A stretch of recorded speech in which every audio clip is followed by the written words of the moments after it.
ఓం నమ శివాయ శ్రీమాత్రే నమ. ఈ షార్ట్ వీడియోలో మనం ఆదివారం అమావాస్య నాడు వశీకరణ ప్రయోగాల గురించి, మూలికల గురించి తెలుసుకుంటూ వస్తున్నాం. ఇప్పుడు మనం ఒక అద్భుతమైన ఒక మూలికని శరీరానికి టచ్ చేస్తే చాలు మీకు వశీభూతులై ఉండే మూలికని చెప్తాను. ఇది ఆదివారం అమావాస్య రోజు చేయాలి. విధి విధానంగా ఈ వనమూలికను తెచ్చుకోవాలి. ముఖ్యంగా ఇది జువ్వి బదనిక. అంతకుముందు వీడియోలో కూడా చెప్పాను.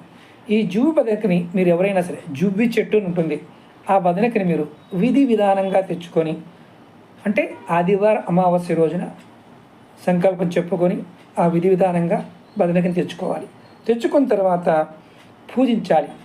ఆ తర్వాత మీరు ఎవరినైతే మీరు అనుకూలంగా మలుచుకోవాలనుకుంటున్నారో, అది భార్యాభర్తలైనా కావచ్చు, కుటుంబ సభ్యులను కావచ్చు, వారికి ఆ బదనిక ముక్కని అలా టచ్ చేస్తే చాలు, వారు మీకు అనుకూలంగా మారుతారు.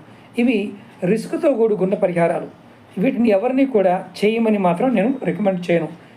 దానికి ఉన్న శక్తి గురించి మాత్రమే మీకు తెలియచేస్తున్నాను. కాబట్టి మీరు పొరపాటును కూడా ప్రయత్నం చేయకండి. ప్రయోజనం గురించి తెలుసుకోండి. మీకు అవకాశం ఉన్నవారు, దీని గురించి తెలిసిన వారు మాత్రమే ప్రయత్నం చేయండి.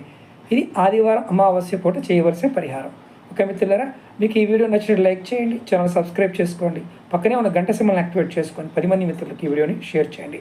ఓం నమ శివాయ శ్రీమాత్రే నమః.